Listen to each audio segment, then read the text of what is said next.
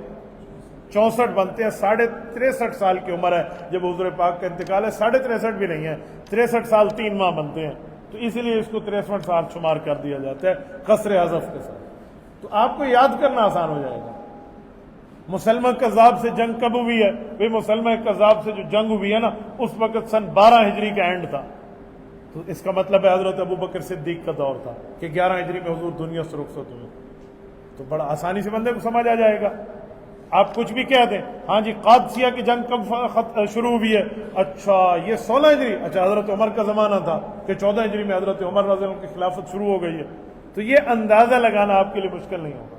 تو یہ مہینے ہیں، ان مہینوں کی تعداد بھی یاد کر لینی چاہیے، ان کے نام بھی یاد کر لینے چاہیے، اور یہ وہ ماہ ہیں جس کو قرآن کریم نے اپنے الفاظ میں ذکر کیا۔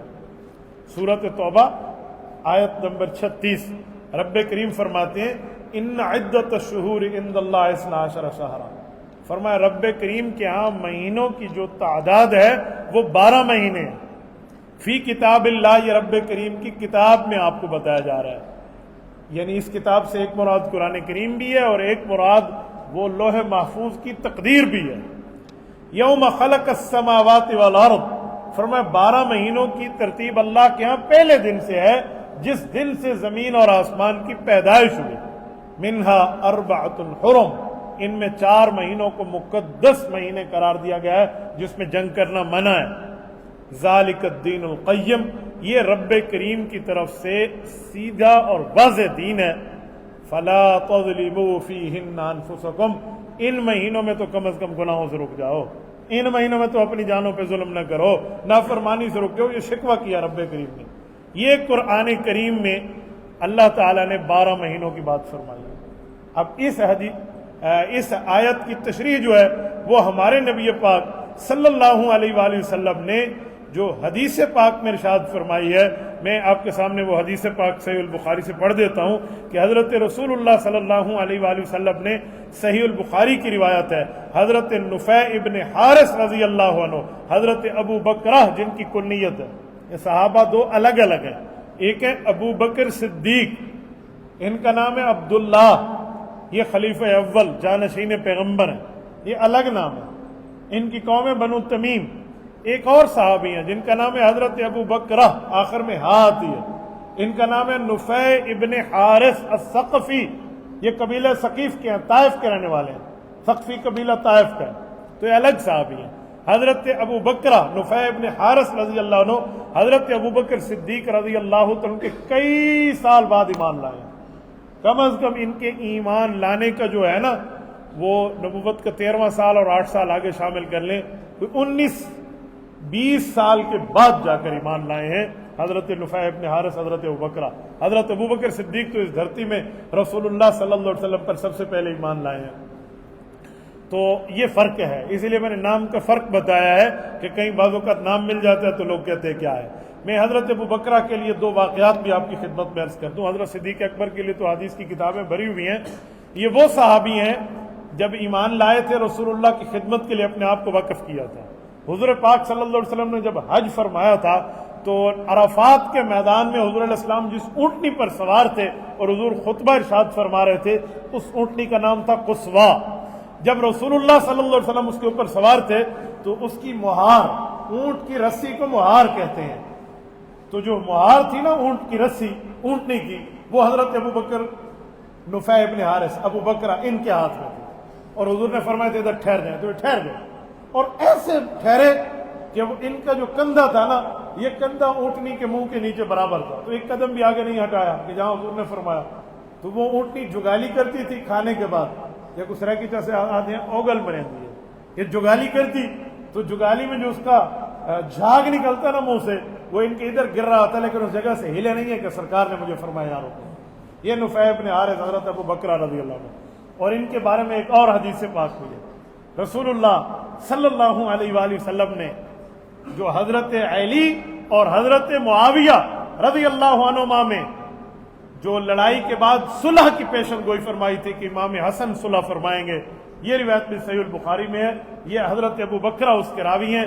امام حسن رضی اللہ عنہ کے لیے کہتے ہیں کہ میں نے دیکھا حضرت حسن رسول اللہ صلی اللہ علیہ وسلم کی گود میں تھے، حضور پاک علیہ السلام ایک مرتبہ حضرت حسن کو دیکھتے اور ایک مرتبہ لوگوں کو دیکھتے، اور حضور پاک علیہ السلام ارشاد فرماتے ان ابنی ھذا سید، فرمایا میرا یہ حسن بیٹا سردار ہے، فلعل اللہ ان یصلح بہ بین فئتین عظیمتین من المسلمین، فرمایا ایک وقت آئے گا کہ اگر خون کی ندیاں بھی بہہ گئی نا تو دو مسلمان گروہوں میں صلح اور امن کا پیغام لے کر یہ شخص صلح کرائے گا۔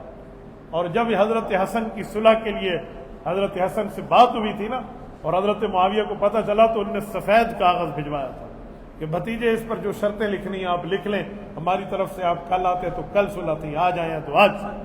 یہ صلح حسن ہے۔ پر افسوس یہ ہے لوگ لڑائی کو یاد کرتے ہیں، صلح کو یاد نہیں کرتے۔ جس لڑائی کے بعد صلح ہو جائے تو اس کو لڑائی کو تو یاد نہیں کرنا چاہیے۔ حضرت موسیٰ علیہ السلام اور حضرت ہارون دو پیغمبر ہیں، ان میں ایک مسئلے پر تھوڑا سا اختلاف ہوا، اتنا اختلاف ہے کہ قرآن کریم کی آیت پڑھنے لگا ہوں۔ میں آیت اسی لیے کہہ رہا ہوں کہ آپ کوئی تاریخ کی بات نہ سمجھنا۔ حضرت ہارون کو کہنا پڑا یا ابن امہ لا تأخذ بلحیتی ولا براسی، میرے بھائی ہم ایک بھائی سے پیدا ہوئے ہیں، ایک ماں سے پیدا ہوئے ہیں، میری داڑھی اور میرے سر کے بالوں کو نہ پکڑے، اس میں میری غلطی نہیں ہے۔ معاملہ تھا۔ پھر اس کے بعد دونوں بھائی ایک ہو گئے ہیں۔ موسیٰ علیہ السلام اور ہارون علیہ السلام کے بارے میں ہم کو ایک جملہ منہ سے غلط نکالیں، ایمان اور نکاح تو گیا نا۔ جب ان دو نبیوں میں اختلاف ہے، پھر بھائی چارہ ہے، ایسے دو صحابہ ہیں حضرت علی اور حضرت معاویہ، اختلاف ہے، لڑائی ہے، پھر صلح ہے، تو یہاں پر لڑائی کو یاد رکھا جاتا ہے، صلح کیوں بھول جاتی ہے؟ یہاں صلح کیوں بھول جاتی ہے؟ ہاں ایک بات ہے، لڑائی وہی یاد رکھتا ہے صلح کے بعد جو لڑوانے والا ہوتا ہے، جو سازشی ہوتا ہے، جو فتنہ باز ہوتا ہے، جو چاہتا ہے لڑائی جاری رہے، وہ صلح کے بعد بھی جنگ کی بات کرتا ہے، وہ صلح کے بعد بھی نفرت کی بات کرتا ہے، وہ صلح کے بعد بھی لڑائی کی باتوں کو یاد کرتا رہتا ہے، کیونکہ صلح اس کو ہضم نہیں ہوتی۔ اگر ان دو صحابہ کو خارجیوں نے، باغیوں نے، سبائیوں نے، قاتلین عثمان نے لڑوایا تھا، اور بعد میں امام حسن نے اور خود حضرت علی نے رضی اللہ عنہما جب حضرت معاویہ سے صلح فرما لی تھی، ایک صلح حضرت علی کی ہے، ان کی شہادت کے بعد اس عبوری صلح کو مکمل صلح امام حسن کی ہے، یہ دو صلح ہوئی تھی۔ تو آج جنگ کی بات بھی وہی کرے گا جن کے آباء و اجداد نے کل لڑوایا تھا، جن کے بڑوں نے کل فتنہ پھیلایا تھا، یاد بھی وہ کریں گے۔ تو یہ صحابی حضرت ابو بکرہ نفیع بن حارث ہیں رضی اللہ عنہ، جن نے فرمایا تھا کہ صلح کی بات حضور نے فرمائی۔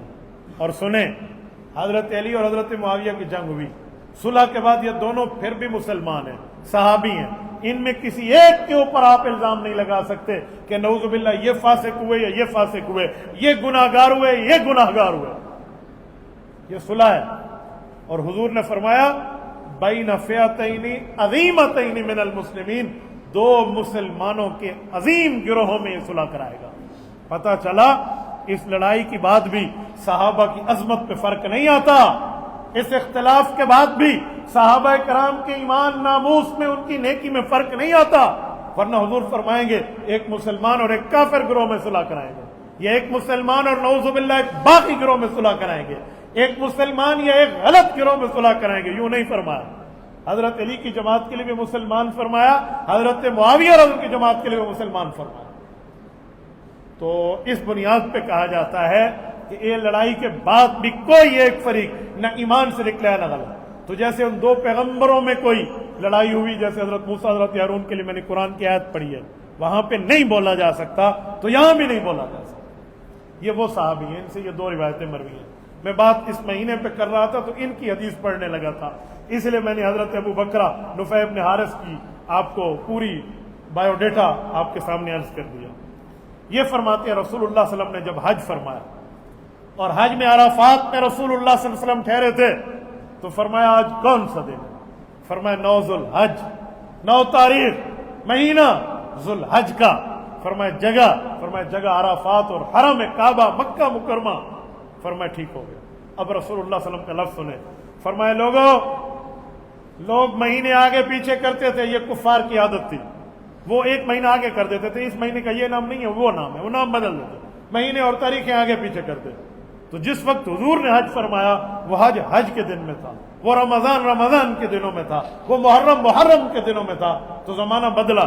تو حضور نے فرمایا لوگوں بے شک زمانہ وہی اپنی پہلی حیت اور حالت پر آ گیا ہے جس دن اللہ تعالیٰ نے زمین اور آسمان کو پیدا کر کے 12 مہینوں کی ترتیب بنائی تھی، جس سال حضور حج فرمایا اب کوئی مہینے کی تاریخوں کو نہیں بدلا جائے گا، اب چاند کے نصاب کو مقرر فرما دیا گیا کہ یہ چاند یا 29 کا ہے یا 30 کا ہے، اس کے لیے پھر مسلمانوں کی گواہی اور پوری ترتیب رکھی گئی ہے۔ آپ دیکھتے نہیں ہیں کہ ہم اس عبادت کے لیے کتنی مشکل سے جو ہے نا کیا کہتے ہیں وہاں پہنچتے ہیں، گواہی ہے یا نہیں ہے تو کیسی ہے، گواہی سچی ہے یا نہیں ہے، چاند کی گواہی یہ اس ترتیب پر کہ اس کو بدلا نہ جائے، جو نبوت نے فرما دیا ویسے رہے گا۔ اب لوگ ہمیں کئی جگہ کہتے ہیں یہ سائنس کی ترتیبوں پہ چل پڑیں، فلاں کر دیں، حضور کی ترتیب ہم نہیں چھوڑیں گے، سائنس سے مدد ضرور لیں گے، سرچ ضرور لیں گے، اس سے ایکسپیرینس ضرور لیں گے، نالج ضرور لیں گے، لیکن طریقہ نبوی کو اپنے ہاتھ سے نہیں چھوڑا جائے۔ اس لیے چاند کی ترتیب پر آج تک ایسے ہی۔ تو فرمایا اللہ تعالیٰ نے اس کو جیسے پیدا فرمایا ویسے، فرمایا سال 12 مہینوں کا ہوتا ہے، ان میں 4 مہینے حرمت والے ہیں، 3 لگاتار ہیں یعنی ذوالقعدہ، ذوالحج اور محرم، اور چوتھا رجب کا ہے۔ فرمایا یہ جماد الاخرى اور شعبان کے درمیان میں آتا ہے، رجب مضر قبیلے کا نام تھا تو اس کو اس کی شہرت ملی تھی، تو فرمایا یہ مہینہ ہے، تو یہ رسول اللہ صلی اللہ علیہ وسلم نے فرمایا، اور یہ وہی مہینہ ہے۔ تو اشہر حرم جو ہے اس کا پہلا مہینہ جو ہے ذوالقعدہ، اس مہینوں کو یاد بھی رکھیں اور اس کی تاریخ بھی یاد رکھیں۔ میں ذوالقعدہ کے حوالے سے ایک دو باتیں مزید بھی عرض کروں۔ ہمارے نبی پاک صلی اللہ علیہ وسلم کے پاس یہ بات لائی گئی کہ جو کفار ہیں یا جو غیر مسلم ہیں، اس زمانے میں عمرہ وہ بھی کرتے تھے، کعبے میں آتے اپنے بتوں کی ترتیب کے معاملات پر سر جھکاتے، لیکن آتے تھے۔ تو فرمایا یہ لوگ ذوالقعدہ کے مہینے میں جو اب مہینہ چل رہا ہے جس کی آج 6 تاریخ ہے، اس مہینے میں عمرہ کرنا حرام سمجھتے ہیں، گناہ سمجھتے ہیں۔ تو حضور پاک صلی اللہ علیہ وسلم نے سارے عمرے جو کیے نا، حضور کے 4 عمرے، ایک حج کے ساتھ ہے اور 3 الگ ہیں، جو تینوں کے تینوں عمرے حضور پاک نے ذوالقعدہ میں کی۔ صرف یہ بات بتانے اور سمجھانے کے لیے کہ جی اس مہینے میں عمرہ منع نہیں ہے، کسی مہینے میں عمرہ منع نہیں ہے، لیکن اس مہینے میں وہ منع سمجھتے تھے تو حضور پاک علیہ السلام نے کیا۔ ایک وجہ اور بھی تھی، مکہ کے قریش سمجھتے تھے ہم بڑی قوم ہے، قوم قریش ہے، لہذا ہم اس مہینے میں عمرہ نہیں کریں گے۔ تو رسول اللہ نے اس ماہ میں عمرہ کر کے بتایا کہ جو مجھ سے بڑا قریشی کون ہوگا۔ یہ نبی پاک صلی اللہ علیہ وسلم فرمایا میں قریش ہوں، رب کریم نے تم قریش کو عزت نبوت کی مبعوثیت سے دی ہے، لہذا میں اس مہینے میں عمرہ کر رہا ہوں تو سب کر رہے ہیں۔ اسی طرح نبی پاک صلی اللہ علیہ وآلہ وسلم نے حج والا جو عمرہ کیا وہ ذوالحج میں کیا، ذوالحجہ 4 ذوالحجہ کو رسول اللہ صلی اللہ علیہ وسلم مکہ مکرمہ پہنچے اور آ کر پہلے عمرہ فرمایا ہے، اور عمرے کے بعد رسول اللہ نے احرام نہیں کھولا، کیونکہ حضور پاک نے جو حج کیا تھا اس حج کا نام وہ نہیں ہے جسے تمتع کہتے ہیں کہ پہلے عمرہ کر لیں پھر حج کر لیں۔ حضور علیہ السلام نے حج قیران فرمایا تھا، یعنی عمرے کا اور حج کا ایک ہی احرام ہے، درمیان میں بال نہیں کٹائے گئے تھے، احرام نہیں اتارا گیا تھا، اسی پابندیوں میں رہے تھے۔ یہ ایک بظاہر تو بعض اوقات مشکل حج لگتا ہے، لیکن حضور پاک علیہ السلام نے کیا تو قسمت والے حج بھی کرتے، اور پھر حضور پاک نے دوسرے حج کو یعنی پہلے عمرہ کر لیں اور عمرے کے بعد حلال ہو جائیں، احرام اتار دیں، پھر حج کے لیے الگ احرام پہنے کچھ دنوں بعد، اس کو تمتع کہتے ہیں۔ حضور پاک نے اس تمتع کے حج کو بھی پسند فرمایا، یوں نہیں ہے کہ تمتع کے حج کو حضور پاک علیہ السلام نے ناپسند کیا جو عمرہ، فرمایا اگر اللہ رب العزت نے مجھے اگلے سال توفیق عطا فرمائی تو میں حج تمتع کروں گا۔ سیدنا علی رضی اللہ تعالی عنہ یمن سے تشریف لائے تھے اس وقت، کیونکہ حضرت علی کو حضور نے یمن بھیجا ہوا تھا دینی کاموں کے لیے، تو جب حضور مدینہ سے چلے تھے تو نبی پاک صلی اللہ علیہ وسلم نے حج قیران کا احرام باندھا تھا، حج اور عمرہ اکٹھا۔ حضرت علی یمن سے چلے تھے تو انہوں نے جوحفہ سے احرام باندھا تھا، اور مکہ مکرمہ میں اکٹھے ہوئے تو باقیوں نے تو احرام کھول لیا۔ حضرت اماں فاطمہ نے بھی تو تمتع کا احرام باندھا تھا، حضرت فاطمہ رضی اللہ عنہ نے بھی احرام کھول لیا، تو حضرت علی نے عمرے کے بعد احرام نہیں کھولا اور کہا تم کیسی کھول رہی ہو؟ تو کہا جی ہمیں تو حضور نے اجازت دی ہے۔ تو حضرت علی المرتضی اس پہ حیران ہوئے اور براہ راست حضور کی خدمت میں کہ یا رسول اللہ ان نے عمرے کا احرام باندھا تھا پھر حج سے پہلے کھول دیا؟ فرمایا جی ہم نے تمتع کیا ہے اور یہ طریقہ بھی ٹھیک ہے۔ کہا پھر میرے لیے کیا حکم ہے؟ تو حضور پاک نے پوچھا علی پھر آپ نے احرام کے وقت نیت کیا کی تھی؟ جی میں نے تو یہی نیت کی تھی کہ جو اللہ کے رسول نے نیت کی وہی میری نیت ہے. فرمایا اب تم احرام نہیں کھول پاؤ گے, تم حج کے بعد احرام کھولو گے. جیسے میرا حج قران ہے ویسے آپ کا بھی حج قران ہے. تو یہ حج کی قسم, حج قران اور حج تمتع آپ اور ہم کر سکتے ہیں جو میقات سے باہر ہے. تیسرا حج ہے حج افراد, یہ صرف حج کیا جاتا ہے, یہ مکہ سٹی کے لوگوں کے لیے, کیونکہ وہ میقات کے اندر ہی رہتے ہیں. فی الحال آپ کو نہ میقات سمجھ آئے گا, نہ تمتع اور نہ افراد اور نہ قران, ابھی آپ کا سفر نہیں ہوا. میں اس جمعہ کے مقدس اجتماع میں دعا گو ہوں آپ سب کے لیے, آپ کی فیملیز کے لیے. اللہ رب العزت آپ سب کو اور ہم سب کو اپنی فیملی کے ساتھ مقبول اور مبرور حج اور عمرے کی توفیق عطا فرمائے. اس کے لیے جتنی رکاوٹیں اللہ تعالیٰ رکاوٹوں کو دور فرمائے. آپ جس دن حج کے لیے احرام باندھیں گے نا, اس دن آپ اپنے دل سے پوچھنا کہ کیا ہے آپ. یہ ایسی کیفیات ہیں, یہ ایسی چیزیں ہیں جس کے لیے الفاظ نہیں ہیں. یہ ذائقہ ہے, اس کو چکھا جاتا ہے. یہ چکھنے سے تعلق رکھتا ہے, بتانے سے تعلق نہیں رکھتا. میں آپ کے سامنے آم بھی رکھ لوں اور چینی بھی رکھ لوں اور میں کہوں ان دونوں کے مٹھاس کا ڈفرنٹ اور فرق مجھے بتاؤ, کیا ڈفرنس ہے؟ آپ الفاظ میں بیان نہیں کرتے. اس کے لیے دونوں کو کھانا اور چکھنا ضروری ہوگا. ایک شخص نے عمرہ نہ کیا ہو یا عمرہ کیا اور حج نہ کیا ہو, وہ فرق نہیں بتا سکتا جب تک وہ کر لے. ہاں, جس دن اللہ رب العزت توفیق عطا فرمائے پھر آپ مجھے بتانا کہ حج کہتے کسے. پیدل حج ہے حرم کعبہ سے عرفات, عرفات سے دوبارہ حرم کعبہ, یہ پیدل حج ہے. ہر ایک قدم پہ, میں نے پچھلے جو میں عرض کیا تھا, یاد ہے کتنی نے کی ہے؟ بولیے بولیے, 7 کروڑ ایک قدم پہ. کتنے بڑی بات ہوگی. انسان کے گناہ 2 قسم کے ہوتے ہیں. کچھ گناہ وہ ہیں معافی مانگیں تو معافی مل جاتی ہے, اور کچھ گناہ مہلک ہوتے ہیں. رب چاہے معافی دے دے, لیکن بعض اوقات اس کا اثر انسان کی دنیا میں نظر آتا ہے کہ انسان تباہ و برباد ہو جاتا ہے. مہلک گناہ ہوتے ہیں, ان میں ماں باپ کی نافرمانی بھی ہے, زنا بھی ہے, شراب بھی ہے, ایسے بڑے بڑے گناہ جن کو مہلک کہا گیا ہے, ہلاک کرنے والے گناہ. جب شیطان کو کنکر مارا جاتا ہے, ایک کنکری پہ ایک مہلک گناہ بندے کا ختم ہوتا ہے. اور اتنی زبردست وہاں دعائیں قبول ہوتی ہیں. جس کنکری کے بعد دوبارہ رمی ہونا, اس رمی کے بعد دعا کی جاتی ہے اور وہ دعا رد نہیں ہوتی. آپ سمجھیں گے بس 7 وٹے ان سے چاہ کے میں مارنا ہے, نہیں, ایسا نہیں ہے, ایسے نہیں ہے. جب تک میں نے بھی حج نہیں کیا تھا نا, ہمیں بھی ایسا لگتا تھا 7 کنکریاں یوں پھینک دیں گے, ہو ختم. جس دن پہلی کنکری اٹھائی نا احرام میں یوں کنکری پھینکنے کے لیے, پھر دل پہ جو کیفیت آئی اور جان پہ جو رونگٹوں کے بال کھڑے ہوئے, اور پھر اللہ رب العزت اور فرشتوں کی معیت اور نصرت محسوس ہوئی نا, وہ لفظوں میں بیان نہیں ہو سکتی. میں نے حجاج کو دیکھا ہے, وہاں پر ان کی داڑھی سے آنسو گر رہے ہوتے. یہ ابراہیم علیہ السلام کی سنت کی ادائیگی ہے جس کو حضور پاک صلی اللہ علیہ وسلم نے ادا کیا. بہت بڑی بات ہے. ایک کنکری پر پہلے دن 7 کنکری ہیں, دوسرے دن 21 ہے, تیسرے دن 21 ہے, چوتھے دن کی رمی مسنون ہے اگر کوئی کرنا چاہے تو, ورنہ اجازت نہ کرے تب بھی 21 ہے. 100 کے لگ بھگ یہ کنکریاں بنتی ہیں ایک حج میں. آپ مجھے بتائیں, ایک پھینکنے پہ ایک مہلک گناہ گیا. عام گناہ تو ویسے ہی گئے, جو مہلک گناہ تو جو ہلاک کر کے بندے کو رکھ دے, وہ ایک کنکری پہ چلا جائے.